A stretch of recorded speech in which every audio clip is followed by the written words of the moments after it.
નમસ્કાર, મંતવ્ય ન્યૂઝમાં આપનું સ્વાગત છે। સૌરાષ્ટ્ર સુરત સાથે હું છું હિનલ। સમાચારની શરૂઆત કરીશું રાજકોટથી હુમલાની ઘટના પ્રકાશમાં આવી છે। બે મહિલાઓ વચ્ચેની બબાલમાં હુમલો થયો હતો। કોઠારા ચોકડીના રામનગરમાં થયેલી બબાલમાં હુમલો થયો હતો। તો રાજકોટથી આ સમાચાર છે। બબાલમાં યુવકે ઘરમાંથી આવીને અન્ય મહિલા ઉપર હુમલો કર્યો હતો। યુવકે અન્ય મહિલા ઉપર છરીના ઘા ઝીંક્યા હતા। ઘટનાના સીસીટીવી સામે આવ્યા છે। આચીડેમ પોલીસે તપાસ આદરી છે। તો રાજકોટથી સમાચાર સામે આવ્યા છે। બે મહિલાઓ વચ્ચેની બબાલમાં હુમલો કરવામાં આવ્યો હતો। કોઠારા ચોકડીના રામનગરમાં થયેલી બબાલમાં હુમલો કરાયો હતો।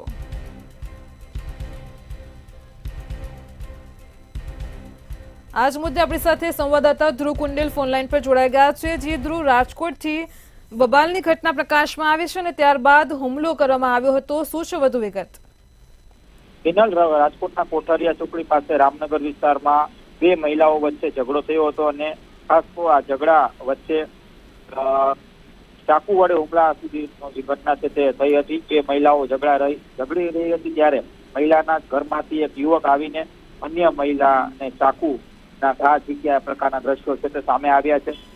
ખાસ તો આ મામલે આચીડેમ પોલીસ દ્વારા તપાસ હાથ ધરવામાં આવી છે। સમગ્ર ઘટનાની જો વાત કરવામાં આવે તો સીસીટીવીમાં સમગ્ર ઘટના કેદ થઈ છે। ત્યારે પોલીસ દ્વારા ઘટનાને લઈને ફરિયાદ છે તે દાખલ કરવામાં આવી અને ખાસ હાલ તપાસ શરૂ કરવામાં આવી છે। ક્યાંક ને ક્યાંક આ બંને મહિલાઓ છે તે પાડોશી છે અને નજીવા બાબતે માથાકૂટ હતા। બંને મહિલાઓ એકબીજા સાથે ઝઘડ્યા હતી, હાથાપાઈ થઈ હતી અને ત્યારબાદ એક મહિલાના ઘરમાંથી એક યુવક નીકળે છે અને બીજા મહિલાને ચાકુ વડે તેના ઉપર હુમલો કરે છે। આવા દ્રશ્યો સામે આવ્યા છે। તે ચોક્કસથી કહી શકાય કે આ પ્રકારની ઘટનાઓ છે તે અવારનવાર સામે આવે છે। ત્યારે કાયદાનો જે ભય હોવો જોઈએ એ કાયદો વ્યવસ્થા ક્યાંક ને ક્યાંક હાલ સવાલો ઉભા થઈ રહ્યા છે પોલીસ ઉપર। જી ધ્રુવ, સમગ્ર માહિતી બદલ આપનો આભાર। રાજકોટમાં કોઠારા ચોકડીના રામનગરમાં થયેલી બબાલમાં હુમલાની ઘટના સામે આવી છે। બે મહિલાઓ વચ્ચે બબાલ થઈ હતી અને ત્યારબાદ બબાલની ઘટના હુમલામાં પરિણમી હતી। ઘરમાંથી આવીને અન્ય એક યુવકે યુવતીને છરીના ઘા ઝીંક્યા હતા।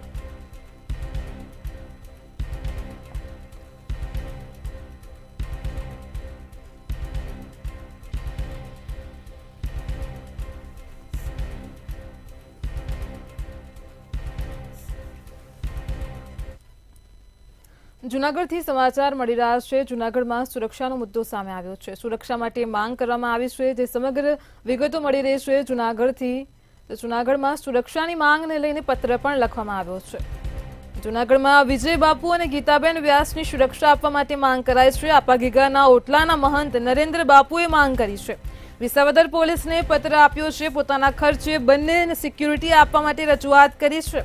તો આઈજી અને કલેક્ટરને પણ પત્ર આપીને માંગ કરાઈ છે। તો જૂનાગઢથી સુરક્ષાનો મામલો પ્રકાશમાં આવ્યો છે। વિજય બાપુ અને ગીતાબેન વ્યાસને સુરક્ષા આપવા માટે માંગ કરાઈ છે।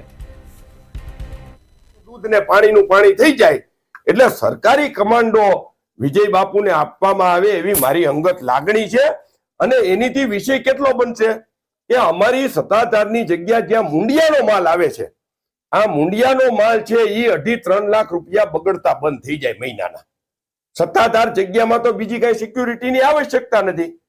અને પછી વિજય બાપુ ગમે ત્યાં જાય તો 24 કલાકનો વનરાજભાઈ કમાન્ડો અને એનો 3 શિપમાં થાય। મને ખબર છે 8 કલાક 12 કલાકની શિપ હોય તો એનો જે કઈ સરકારનો ખર્ચ થાય એ ભરવા માટે મારી સંપૂર્ણ તૈયારી છે।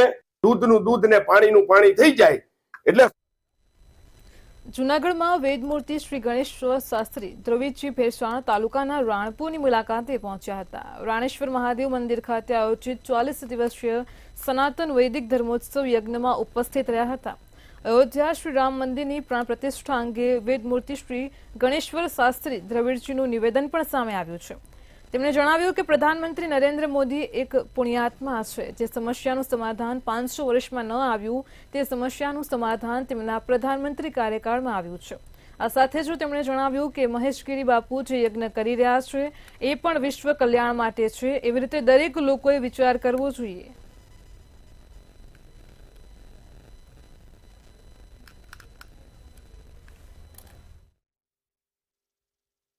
महाविष्णु की कृपा से ही जो अच्छे शासक रहते उनके द्वारा प्रजा की रक्षा होती है।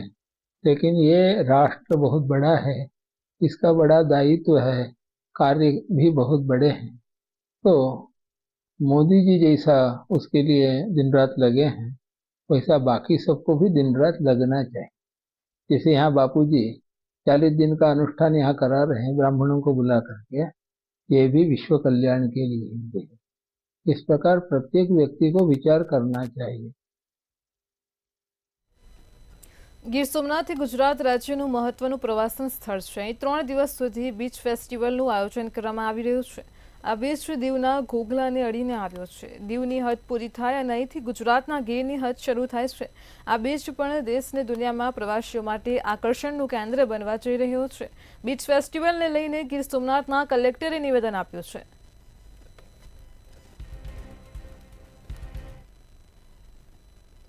24, 25 અને 26 જાન્યુઆરી ગુજરાત પ્રવાસન વિભાગ અને જિલ્લા વહીવટીતંત્ર ગીર સોમનાથના ઉપક્રમે આ જગ્યા ઉપર એટલે કે અહેમદપુર માંડવી બીચ ઉપર આપણે બીચ ફેસ્ટિવલનું આયોજન કરેલ છે. આ તબક્કે આપના માધ્યમથી આપણી પ્રદેશની જે આપણી જનતા છે, ગુજરાત સમસ્તની હું કહું છું, અને બીજા પણ રાજ્યોમાંથી પણ લોકો પ્રેરણે અહીંયા આવે અને આ જગ્યાનો આનંદ લે. ગીર સોમનાથ જિલ્લામાં હવે ડ્રાયફ્રૂટ ગોળ બનાવવાનું પણ શરૂ કરવામાં આવ્યું છે. પારંપરિક રીતે શેરડીની ખેતી કરતા ખેડૂતો સ્વયં પોતાના ખેતરોમાં જ દેશી ગોળ બનાવવાની પરંપરા સાથે છેલ્લા કેટલાક વર્ષોથી જોડાયેલા છે, જેમાં ખાસ આધુનિક સમયને ધ્યાનમાં રાખીને તેમજ સ્વાદના શોખીનો માટે વિશેષ પ્રકારે ડ્રાયફ્રૂટ ગોળ બનાવવામાં આવી રહ્યો છે. પ્રારંભના વર્ષોમાં પાયલોટ પ્રોજેક્ટ તરીકે સ્વીકારવામાં આવેલા ડ્રાયફ્રૂટવાળા ગોળને હવે વ્યાપારિક ધોરણે પણ સ્વીકારવામાં આવ્યું છે. દરરોજનું 50 થી 75 કિલો એક વેપારીનો ડ્રાયફ્રૂટ ગોળ રિટેલમાં વેચાય છે અને તેની સામે દેશી ગોળ 150 થી 200 કિલો વેચાય છે.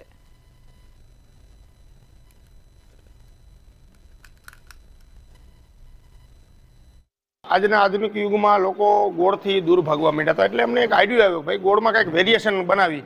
તો એ ગોળ સામાન્ય ગોળ તો બધા બનાવતા જ હોય, તો એમાં અમે ડ્રાયફ્રૂટ અને ગાયનું ઘી, સૂંઠ અને બીજા ઓહળિયા નાખીને 2-3 વર્ષ પાયલોટ પ્રોજેક્ટ તરીકે ચલાવ્યો અને છેલ્લે આખી રેસીપી એક બની ગઈ. એટલે અમે લોકો સમક્ષ મૂકી અને લોકોને ખૂબ પસંદ આવી. આની અંદર ગાયનું ઘી નાખીએ છીએ, સૂંઠ પાવડર, કાજુ બદામ ક્રશિંગ કરેલા નાખીએ છીએ અને એક બે જાતના ગીરના ઓહળિયા નાખીને એક સારો એવો લોકોને ટેસ્ટફુલ ગોળ અમે ઉપયોગ કર્યો છે, જે બાળકોને, વૃદ્ધો, યુવાનો બધાને ખાસ કરીને ઠંડીની સિઝનમાં પસંદ આવે છે. ને આ બોરવાઈ ગામમાં ગોળ ડ્રાયફ્રૂટવાળો ગોળ બને છે. જોકે એટલામાં કંઈ બનતું નથી, અહીં એક જ જગ્યાએ બને છે ને આ બહુ ગોળનું કામ સારું છે. ને ડ્રાયફ્રૂટવાળા સૂંઠ, ગાયનું ઘી, કાજુ બદામ છે, આ બધી વસ્તુ નાખીને આપે છે.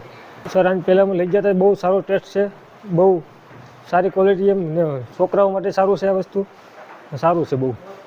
અત્યારે પાછા અમે ગોળ લેવા આવ્યા છે, 5-7 કિલો લઈ જવાનું છે હજી. જામનગરમાં ખોડિયાર કોલોની વિસ્તારમાં ફાઇનાન્સની ઓફિસમાંથી ક્રિકેટના સટ્ટાનું નેટવર્ક પકડાયું છે. મોબાઈલ ફોનની આઈડી પર હરાજીતનો સટ્ટો રમી રહેલા 3 શખ્સો પકડાયા છે અને આ સાથે જ તેઓ પાસેથી ₹3.5 લાખની કિંમતના મોબાઈલ ફોન પણ જપ્ત કરાયા છે. ક્રિકેટના સટ્ટાનું સાહિત્ય કબજે કરવામાં આવ્યું છે. પોલીસની પૂછપરછ દરમિયાન મહેન્દ્રસિંહ રાણા નામના મુખ્ય બુકી સાથે ક્રિકેટની આઈડી પર સોદાની કપાત કરતા હોવાથી પોલીસે તેને ફરારી જાહેર કર્યો છે અને વધુ શોધખોળ હાથ ધરી છે.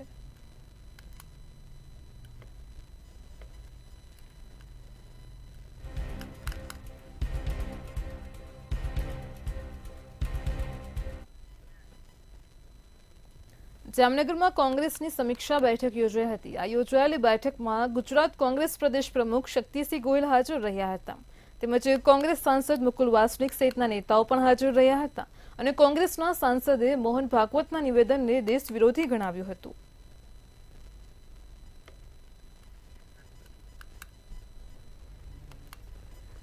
રાજકોટ ટીઆરપી ગેમ ઝોન અગ્નિકાંડની ગોઝારી દુર્ઘટના બાદ મનસુખ સાગઠિયા સહિત મહાનગરપાલિકાના 8 કર્મચારી વિરુદ્ધ ફોજદારી પગલાં લેવામાં આવ્યા હતા.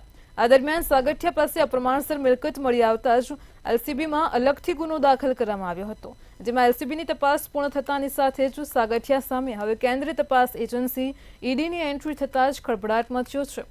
ઈડીની ટીમ દ્વારા રાજકોટ મધ્યસ્થ જેલ ખાતે મનસુખ સાગઠિયાની પૂછપરછ કરવામાં આવી રહી છે. ઉલ્લેખનીય છે કે કેન્દ્રીય તપાસ એજન્સીએ તપાસમાં ચૂકાવતા જ સાગઠિયા તો ઠીક પણ વહીવટના મૂળમાં રહેલા અનેક વહીવટદારો અને રાજકારણીઓને પણ કડકડતી ઠંડીમાં પરસેવો છૂટ્યો હોવાનું ચર્ચાઈ રહ્યું છે.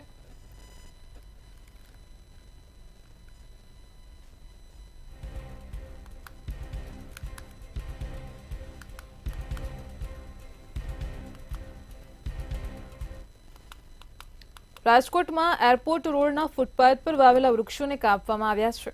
આ વૃક્ષોને કાપતા જ સિંચાઈનગર સોસાયટીના રહીશોએ આક્રોશ વ્યક્ત કર્યો હતો. એક બાજુ રાજકોટમાં વૃક્ષ બચાવવા અને છોડવા વાવવા માટે કરોડોનો ખર્ચો કરવામાં આવે છે, તો બીજી બાજુ રાજકોટ મહાનગરપાલિકાના સત્તાધીશો સાથે ઉઠક બેઠક કરવાવાળા બિલ્ડરો વૃક્ષો કાપી રહ્યા છે.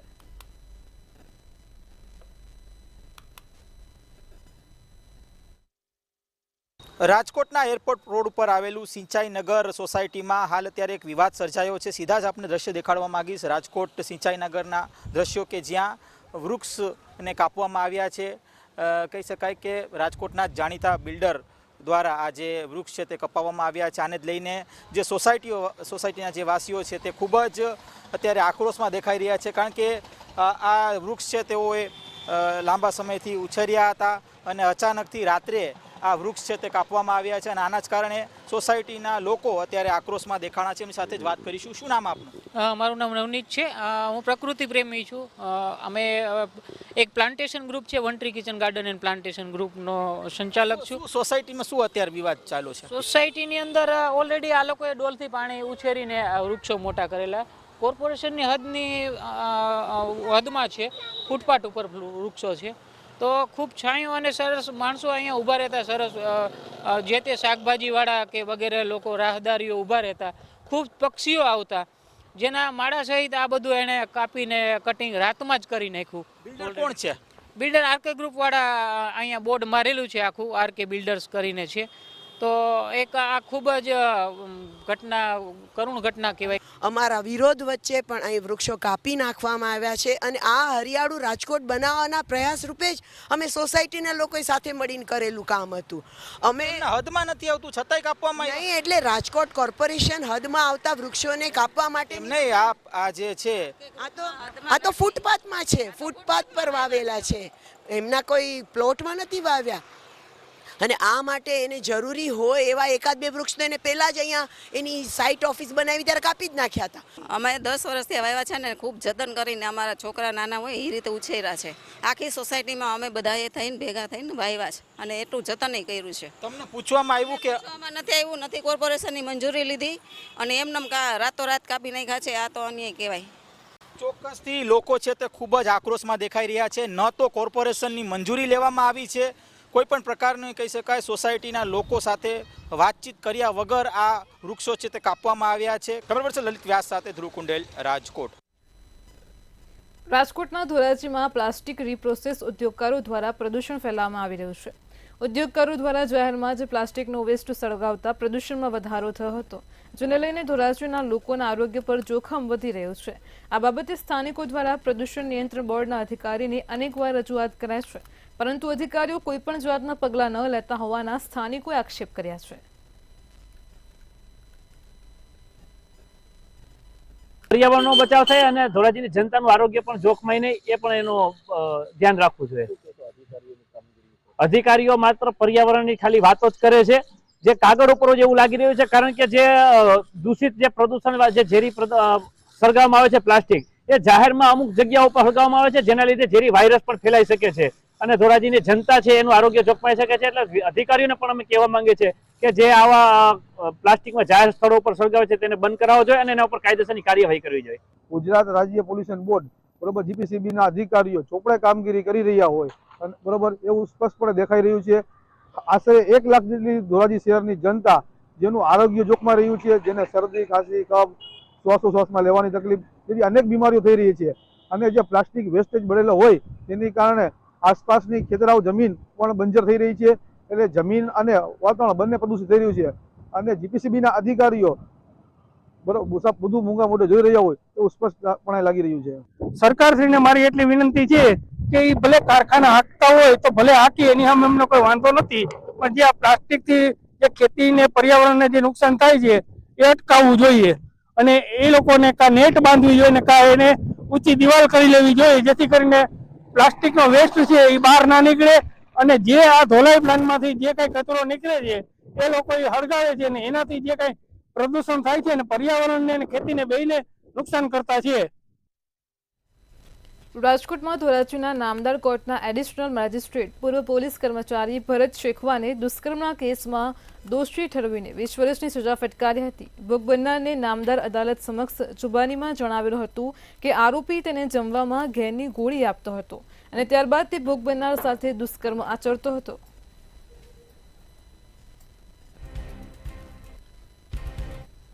ધોરાજીના મહેરબાન એડિશનલ ડિસ્ટ્રિક્ટ એન્ડ સેશન્સ જજ શ્રી અલી હુસૈન મોહિબુલ્લા શેખ સાહેબે આરોપી ભરત મગન શેખવાને દુષ્કર્મના કેસમાં તકસીરવાન ઠરાવી અને 20 વર્ષની સજા અને દંડ ફટકારેલ છે. ભોગ બનનારની માતા, ભોગ બનનારના પિતા અને ભોગ બનનાર જ્યારે તેમના વાડીએ હતા ત્યારે આરોપીએ ત્યાં જઈ અને તેની છેડતી કરેલી અને બદકામની માંગણી કરેલી.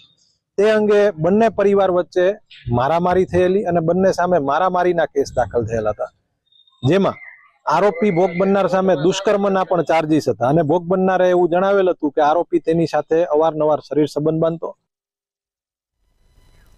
રાજકોટ શહેરમાં કાયદો અને વ્યવસ્થાની સ્થિતિ કથળી હોય તે પ્રકારના દ્રશ્યો સામે આવ્યા છે. રાજકોટ શહેરમાં લુખ્ખાઓનો આતંક દિવસે ને દિવસે વધી રહ્યો છે, ત્યારે આજી ડેમ પાસે આવેલ માંડા ડુંગર વિસ્તારનો વિડીયો સોશિયલ મીડિયામાં વાયરલ થયો છે, જેમાં ઇસમો જાહેરમાં જ તલવાર લઈને ધમાલ મચાવતા હોવાનું સામે આવ્યું છે. લુખ્ખાઓનો આતંક વધતા જ પોલીસની કામગીરી સામે પણ સવાલ ઉભા થઈ રહ્યા છે.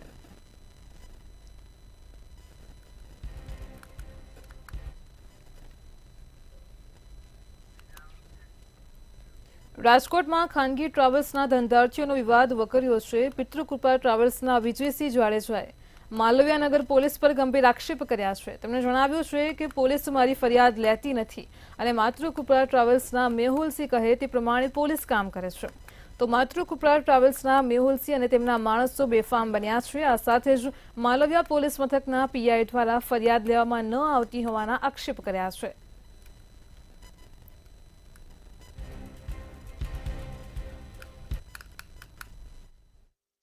મારામાં ચાલતી તમામ બસને આથી 10 વર્ષ થયા છે, સતત ચાલુ જ છે. કોઈ પણ બસ મારામાં ચાલતી હોય ને ટોલ નાકું ફ્રી, નકર ડ્રાઈવરને મારવાના, બસ સળગાવી દેવાની, બસના કાચ ફોડ નાખવાના તમામ પ્રયાસોના મેં તમામ 9 વાર ફરિયાદ મેં કરેલી. વારંવાર મેહુલસિંહના માણસો તરીકેની ફરિયાદ લે, મેહુલસિંહના નામ જોગે પોલીસ સ્ટેશનમાં જાય એટલે ફરિયાદ લેતા નથી. મારી બસ સળગી ગઈ, આજ દી સુધી આરોપી મળેલ નથી અને અધ્યય હમણાં છેલ્લે મારી સોપારી આપવામાં આવેલી, એની ફરિયાદ માલવીનગરમાં મેં કરેલી. માલવીનગરમાં 11 વાગ્યાનો ગયો, રાત્રે 9 વાગ્યા સુધી મારી ફરિયાદ લીધી નહીં અને માત્ર ને માત્ર માર નાખવાની ધમકી અને મેહુલસિંહનું નામ તપાસમાં ખુલશે તો લેશું એવી ફરિયાદ લીધી.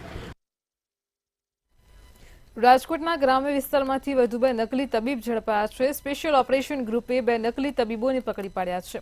ઢોલરા અને સટકપડિયા ગામેથી તબીબો ઝડપાયા હતા, જેમાં રાજુ ચૌહાણ અને રાજેશ મારડિયા નામના શખ્સો ક્લિનિક ચલાવતા હતા. બંને નકલી ડોક્ટરની એસઓજીની ટીમે ધરપકડ કરી છે. ઇન્જેક્શન, દવાનો જથ્થો સહિતની વસ્તુઓ પણ કબજે કરી કાયદેસરની કાર્યવાહી હાથ ધરી છે.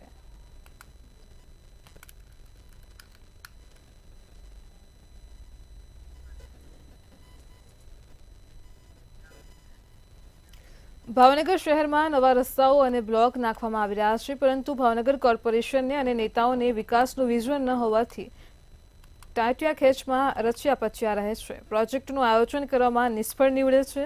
નવા રોડ બન્યા ત્યાં જ કેબલ વાયરો માટે રોડને ખોદવામાં આવે છે. તો આ સંદર્ભે શાસક પક્ષના સભ્યો અને પદાધિકારીઓ વારંવાર સ્ટેન્ડિંગ કમિટી સભામાં આક્રોશ ઠાલવતા હોય છે. વિભાગોના સંકલનના અભાવે પ્રજાના લાખો રૂપિયા વેડફાઈ રહ્યા છે.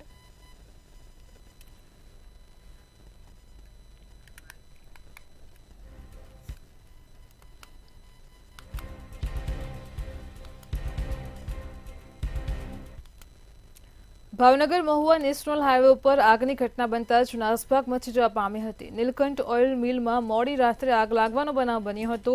ઓઇલ મિલમાં 25 થી 30 મજૂરો કામ કરતા હતા, જ્યારે ફાયરની ટીમે ઘટના સ્થળે પહોંચીને આગ ઉપર કાબુ મેળવ્યો હતો અને આગની ઘટનામાં કોઈપણ પ્રકારની જાનહાનિના અહેવાલ નથી.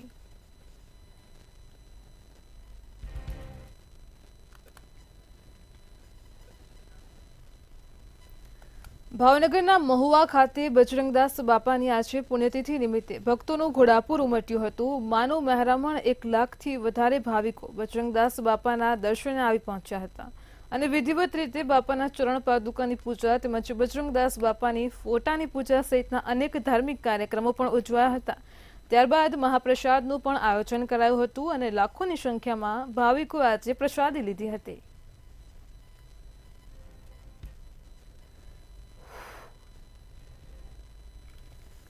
આજે બગડાણા ધામમાં હજારો ભાવિક ભક્તો, લાખો ભાવિક ભક્તો દર્શન કરવા આવી રહ્યા છે અને અત્યારે બાપાની આ 48મી જે તિથિ અને શોભાયાત્રા છે એ હવે મંદિરમાંથી ટૂંક સમયમાં જ બહાર આવવાની છે અને અત્યારે બાપાના દર્શન કરવા માટે લાખો ભાવિક ભક્તો અત્યારે દર્શનની રાહ જોઈ રહ્યા છે અને બધા જ ભાવિક ભક્તો બાપાના દર્શન કરવા માટે અને ચોકલેટો અને ગુલાલ અને ઉડાડી અને ડીજે સાઉન્ડ સાથે બાપાના ભજન કીર્તન કરી અને બધા લોકો બાપાની આ યાત્રામાં જોડાય. માણસોના સહકારથી તેમજ સ્વયંસેવકોનો ખૂબ ખૂબ મોટો આભાર કે જેઓ વ્યવસ્થાના ભાગરૂપે તમામ વ્યવસ્થા જાળવી સૌ લોકોનો સારામાં સારો પ્રતિસાદ સહયોગ મળી રહ્યો છે અને બગદાણા મુકામ જે આજે રોજ 48મી પુણ્યતિથિનો ભવ્ય આયોજન અને ખૂબ જ સરસ અને વ્યવસ્થિત રીતે ઉજવાઈ રહ્યો છે. આજરોજ બાપાની 48મી પુણ્યતિથિ નિમિત્તે ભવ્યથી અતિ ભવ્ય આયોજન, જેમાં કહેવાય કે 2 લાખથી 3 લાખ માણસોની હાજરી હોય, બાપાના દર્શન કરી રહ્યા છે, લાભ લઈ રહ્યા છે.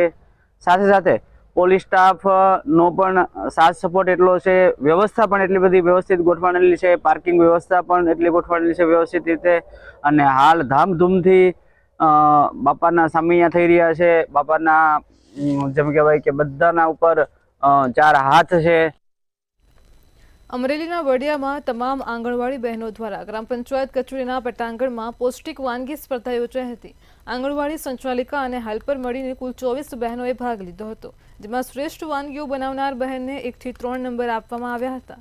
જેમાં વડિયામાં આજે THRમાંથી બનતી વાનગીમાં પ્રથમ નંબર આપવામાં આવ્યો હતો. CDPO અને ગ્રામ પંચાયત સરપંચ સહિત સ્ટાફ, બાળકો અને વાલીઓ પણ ખાસ ઉપસ્થિત રહ્યા હતા.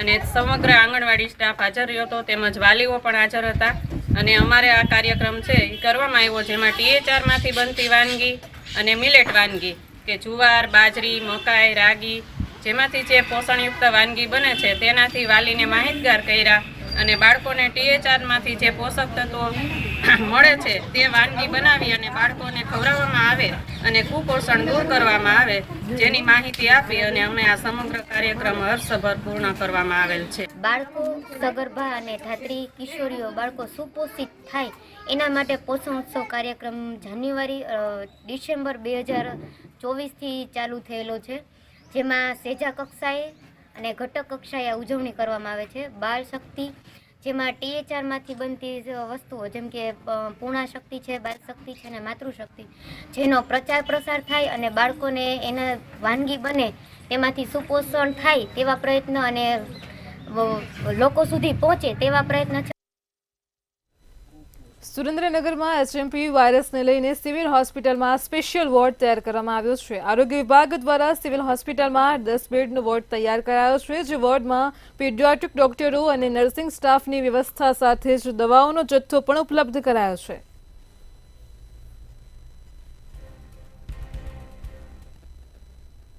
સુરેન્દ્રનગર જિલ્લામાં HMP વાયરસ અંગે જિલ્લા હોસ્પિટલમાં 10 બેડનો આઇસોલેશન વોર્ડ તૈયાર કરવામાં આવેલ છે. જિલ્લાના દરેક મેડિકલ ઓફિસર, ડોક્ટર, સરકારી તેમજ પ્રાઇવેટ પીડિયાટ્રિશિયન શિવસા હોસ્પિટલમાં પણ આ બાબતમાં મીટિંગ કરવામાં આવેલી છે અને એ બાબતમાં ખાસ શંકાસ્પદ HMP વાયરસના કેસો લાગે તો એને જરૂરી ટેસ્ટિંગ માટે અને જરૂરી સારવાર માટે જિલ્લામાં વ્યવસ્થા કરવામાં આવેલી છે. સુરતના ડાયમંડ માર્કેટમાં મંદી ચાલી રહી છે, જેને લઈને હીરાના વેપારીઓની ઉઠામણીઓની ઘટનાઓ વધી ગઈ છે. છેલ્લા 3 વર્ષમાં ડાયમંડમાં 210થી વધારે ઉઠમણા થયા છે, જેમાં 1 લાખથી માંડીને 150 કરોડ રૂપિયા સુધીના ઉઠમણા થયા છે. સુરત ડાયમંડ એસોસિએશનમાં 3 વર્ષમાં 24 છે, જ્યારે મૈદરપુરા પોલીસમાં 186 ફરિયાદો નોંધાઈ છે.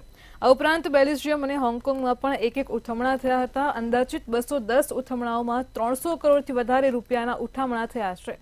મંદીને કારણે તૈયાર હીરાની ડિમાન્ડમાં પણ ઘટાડો થયો છે.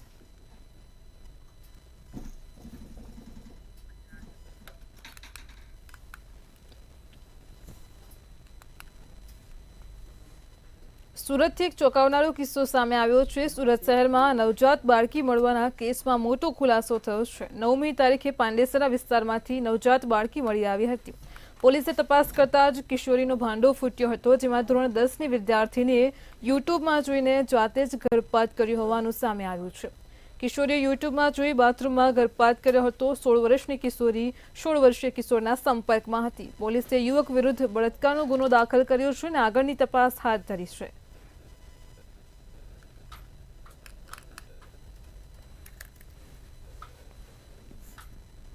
સૌરાષ્ટ્ર સુરતમાં હાલ આટલું જ. હવે નિહાળો સીધો સંવાદ સહયોગી હિરલ સાથે. નમસ્કાર.